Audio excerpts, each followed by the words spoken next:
Hoy en día, los científicos y gente estudiada acostumbran tomar los mitos, cortarlos a cachos y buscar significados profundos y ocultos en cada parte de la historia. Así, algunos dirán que Orfeo es la personificación de los vientos que arrancan los árboles que resuenan con música salvaje y que Eurídice es la mañana con su belleza efímera. Otros dirán que Orfeo es la expresión mitológica del deleite que la música otorga a los hombres primitivos, mientras que otros aceptan sin duda la idea de que Orfeo es el sol que cuando termina el día se hunde en el negro abismo de la noche con la vana esperanza de recuperar a su esposa perdida, Eurídice, la rosada alba. Estén o no en lo cierto, pareciera que la tristeza que nos viene algunas veces al terminar el día y los últimos rayos del sol se desvanecen para dejar en la oscuridad las colinas y los valles, la penosa sensación de no poder entender que, cuando oímos en el campo alguna música que viene de lejos o el quejumbroso canto de un ave, se trata de cosas que tienen que ver con la historia de Orfeo. En el país de Tracia, rodeado de todos los más magníficos regalos de los dioses, nació Orfeo. Su padre era Apolo, el dios de la música y las canciones, y su madre era la musa Calíope. Apolo le dio a su hijo una lira y le enseñó él mismo a tocarla. No pasó mucho tiempo hasta que todas las cosas salvajes de los bosques de Tracia salieron de entre los verdes árboles y espesos matorrales y de las cuevas en las rocas para escuchar la música que hacían sonar aquellos dedos. El zureo de las palomas, el trino aflautado de los mirlos, el canto de las alondras, el arrullo de los ruiseñores, todos se detenían cuando el muchacho tocaba. Los vientos que susurraban sus secretos a los árboles lo tenían por su señor, y los árboles más orgullosos del bosque inclinaban sus copas para no perderse ni un exquisito suspiro que sus dedos arrancaran a aquellas cuerdas mágicas. Ni hombre ni animal vivía en aquellos días que no pudiera someter al poder de su melodía. Tocaba una nana y todas las cosas dormían. Tocaba una canción de amor y las flores brotaban de entre la fría tierra y los pimpollos abrían sus pétalos de terciopelo y toda la tierra parecía llena de los agradables ecos de la melodía que tocaba. Tocaba una marcha de guerra y a lo lejos los adormilados tiranos del bosque se levantaban totalmente despiertos y mostraban sus afilados colmillos y los jóvenes bisoños de Tracia corrían ante sus padres para que les dejaran probar la batalla, mientras los guerreros llenos de cicatrices comprobaban con las puntas de los dedos cuán afiladas estaban sus espadas y sonreían muy contentos.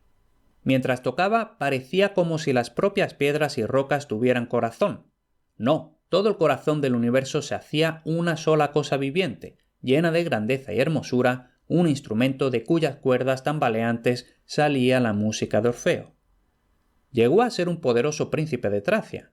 No solo su lira, sino también el corazón de la bella Eurídice tocaba el joven, y lo tenía prisionero. Una vez que se hicieron marido y mujer, era como si toda la felicidad les perteneciera solo a ellos. Pero aunque Himeneo, el dios del matrimonio, fue a bendecirlos el mismo día de su boda, los augurios de aquel día estaban contra ellos. La antorcha que llevaba Himeneo no tenía una dorada llama, sino que desprendía un intenso humo negro que hacía llorar. Temían no saber qué, pero cuando poco después, mientras Eurídice paseaba con las ninfas, sus amigas, por los sombríos bosques de Tracia, descubrió la razón. Un atrevido pastor que no sabía que se trataba de la princesa vio a Eurídice y en cuanto la vio se enamoró de ella. Fue corriendo hacia ella para proclamarle su amor y ella, aterrada de su asilvestrada tosquedad, salió corriendo. Corría muerta de miedo, demasiado rápida como para ir mirando por dónde, y una serpiente venenosa que estaba acechante entre los helechos le mordió el blanco pie. Eurídice murió en terrible agonía. Su alma fue a la tierra de las sombras y Orfeo quedó con el corazón destrozado. Los tristes vientos que soplan de noche por el mar, los sollozantes vendavales que revelan los naufragios y la muerte, las aves que lamentan en la oscuridad a sus amigos, el triste y suave susurro de las hojas de álamo y del oscuro ciprés, ahora todos se quedaron en silencio, pues más que todos se levantaba la afligida música de Orfeo, un arrastrado lamento de un corazón roto en el valle de las sombras de la muerte. Tanto los hombres como los dioses se afligían al oírlo, pero él no se reconfortaba por ninguna expresión de condolencia. Finalmente, cuando ya no pudo soportar más la aflicción, Orfeo fue hasta el Olimpo y allí le rogó a Zeus que le diera permiso para buscar a su esposa en las lúgubres tierras de las sombras. Zeus, conmovido por su angustia, le concedió el permiso, pero le advirtió solemnemente de los terribles peligros de su empresa. Pero el amor de Orfeo era demasiado perfecto para conocer el miedo. Con gratitud se apresuró a la oscura cueva del Tauro y pronto llegó a la entrada del Hades.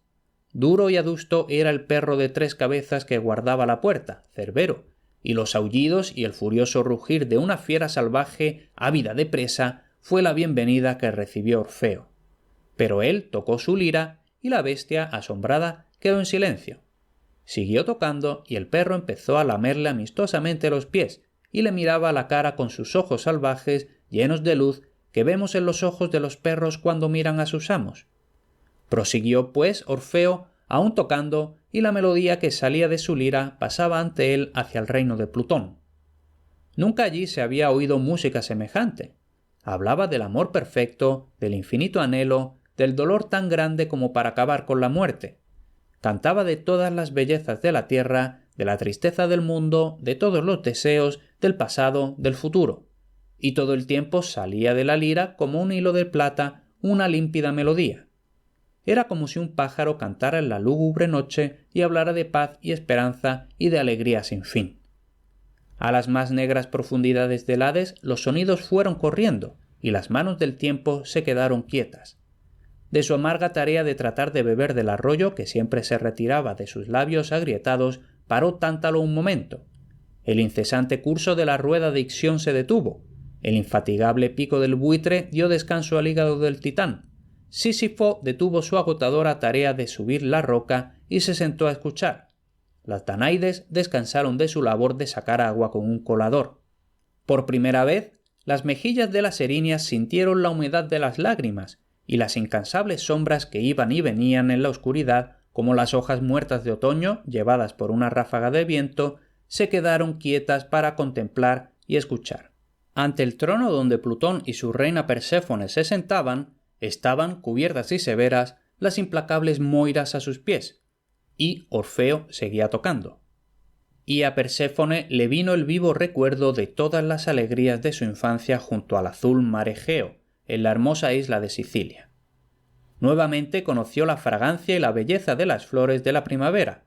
Incluso al Hades el olor de las violetas parecía llegar y fresco en su corazón estaba el pesar que había sido suyo el día en que el inflexible rey de la oscuridad la arrancó de su madre y de todo lo que ella amaba. Cuando con un tembloroso suspiro la música se detuvo, Orfeo reveló sin temor la causa de su visita, que le dejaran recuperar a Eurídice, que le devolvieran lo que preciaba más que su vida, que le concedieran poder llevársela de vuelta bajo la luz del cielo. Esa fue su plegaria. Los ojos de Plutón y de Perséfone no se atrevían a encontrarse, y aun así, al unísono, dieron su respuesta. Le devolverían a Eurídice con tan solo una condición. No hasta que hubieran alcanzado la luz de la tierra una vez más, debía él volverse a mirarle el rostro a su amada. Orfeo aceptó al momento, y con el corazón que se le salía del pecho por la alegría, oyó cómo llamaban a Eurídice para que lo fuera siguiendo con sus delicados pies. Demasiado bueno parecía, una alegría demasiado increíble. Allí estaba ella, muy cerca de él. No habían terminado sus días de felicidad. Su amor se la había devuelto incluso de las tierras de la muerte. Todo lo que no le había contado de su amor mientras ella seguía aún en la tierra, se lo contaría ahora.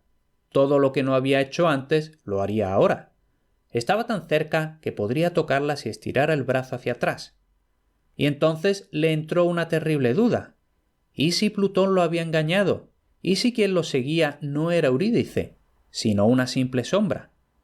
Conforme iba subiendo el escarpado camino que los llevaba a la luz, su temor iba siendo más cruelmente real. Casi podía imaginar que los pasos de Eurídice se detenían, que cuando alcanzara la luz se encontraría una vez más solo. La duda era demasiado apabullante para él. Tan cerca estaban ya que la oscuridad no era la de la noche, sino la del atardecer cuando las largas sombras caen sobre la tierra y ya Orfeo no sentía la necesidad de esperar. Se volvió raudo y vio a su esposa tras él, pero solo un momento. Extendió los brazos y Orfeo había deseado agarrarla, pero antes de poder tocarse, Eurídice fue arrastrada de vuelta a la oscuridad. «Adiós», dijo ella, «adiós», y su voz quedó como un suspiro de gran pesar. Con loca desesperación, Orfeo trató de seguirla, pero su intento fue en vano. Ante la oscuridad, el feroz Aqueronte se inundó, y su barquero, el viejo Caronte, estaba listo para cruzar a la otra orilla a aquellos que aguardaban su futuro en la tierra de las sombras. Hacia él corrió Orfeo, deseando deshacer el mal que había causado, pero Caronte lo rechazó. No había sitio para alguien como él en su barca. Solo los que iban para nunca regresar podían embarcar. 7 días y 7 noches más largas Orfeo aguardó junto al río, esperando que Caronte se apiadara, pero finalmente la esperanza murió y se fue a las profundidades de los bosques de Tracia, donde los árboles y las rocas y las fieras y los pájaros eran sus únicos amigos. Volvió a tomar su lira y tocó. Día y noche permaneció a la sombra de los bosques, expresando todo el pesar de su corazón con su lira. Los animales más feroces del bosque acudieron ante sus pies y le miraron con ojos compasivos. Cesó el canto de los pájaros y cuando el viento gemía por entre los árboles hacían resonar su llanto. «Eurídice, Eurídice». Al alba le parecía volver a verla revoloteando entre la penumbra del bosque. Cuando llegaba la tarde y todos descansaban y la noche daba paso a los misterios del bosque, volvía a verla. En las alargadas sombras azules de los árboles estaba ella, por los caminos paseaba, donde sus piececitos hacían crujir las hojas secas al pasar. Su cara era tan blanca como un lirio a la luz de la luna, y siempre extendía sus brazos hacia Orfeo. Fue un buen día para Orfeo cuando Jasón, el jefe de los argonautas, lo buscó para pedirle que fuera con los demás héroes en busca del vellocino de oro. «¿Es que no he tenido ya suficiente trabajo y fatigoso deambular a lo largo y ancho del mundo? De nada sirven la habilidad y la voz que mi divina madre me dio. De nada sirve haber cantado y trabajado. De nada sirve haber bajado al inframundo a encantar a todos los reyes del Hades para recuperar a mi amada Eurídice. La había recuperado, pero luego la perdí en el mismo día, y fui deambulando en mi locura incluso hasta Egipto y las arenas libias y a las islas de todos los mares, como si estuviera perseguido por un terrible tábano, mientras encantaba para nada los corazones de los hombres y a las fieras salvajes de los bosques, y a los árboles y a las piedras, con mi mágica lira y su música, dando paz, pero sin recibir ninguna. Pero en la nave Argo, Orfeo tomó su lugar con los demás y navegó por los mares, y las canciones que Orfeo cantaba a sus compañeros y que hablaban de todas sus grandes aventuras fueron llamadas, hasta este día, canciones órficas. Muchos fueron los contratiempos y desastres que su música evitó. Con ella mandaba dormir a los monstruos.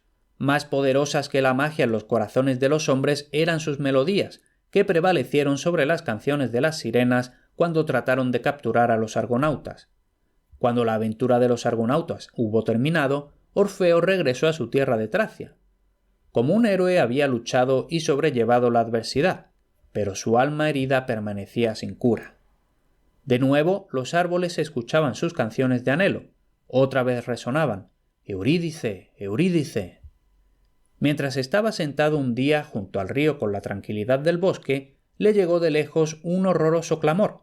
Se mezcló con la música de la lira de Orfeo y acabó con ella, como los roncos gritos de las gaviotas que disputan por la carroña. Era el día de la festividad de Baco, y por los bosques iban el dios y sus bacantes con una impúdica comitiva de sátiros y centauros. Mucho tiempo habían odiado las bacantes al leal poeta y músico que había amado a una hermosa mujer que ya pertenecía a las sombras.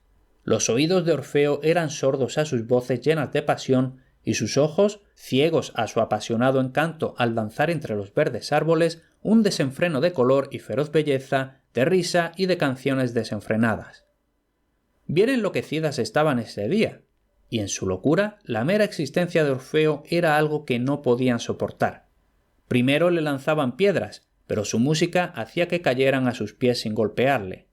Luego, en un cruel frenesí, con el deseo maniático de verter sangre, de sentir quitar una vida, se lanzaron ellas mismas contra Orfeo. Lo despedazaron y entonces arrojaron su cabeza y su ensangrentada lira al río. y todavía, conforme el agua se las llevaba, la lira seguía murmurando su última pieza y los blancos labios de Orfeo seguían cantando sobre aquella a la que finalmente iba a unirse en la tierra de las sombras. Eurídice, Eurídice. ¿Cuántos otros han muerto igual? Es la lucha eterna de la fuerza brutal contra la inteligencia dulce y sublime inspirada por el cielo, cuyo reino no es de este mundo. En los cielos, como una brillante constelación llamada Lira u Orfeo, los dioses colocaron su lira y al lugar de su muerte acudieron las musas, y con gran cuidado se llevaron los fragmentos del cuerpo masacrado a Libethlera, a los pies del monte Olimpo, y allí los enterraron. Y allí, hasta este día, más dulce que cualquier otro en cualquier otra tierra, canta el ruiseñor, pues canta del amor que no conoce límites, de la vida tras la muerte, de un amor tan fuerte que puede vencer incluso la muerte, pues todo lo puede. Por cierto, tienes mis libros en los que se basan mis podcasts gratis en formato electrónico, aunque también lo puedes comprar en papel para un regalo o autorregalo, disponibles en humanistasenlared.com/libros. Y como me puedo imaginar que te apasiona el mundo clásico, seguro que te va a encantar mi boletín diario. Apúntate gratis en humanistasenlared.com/boletín.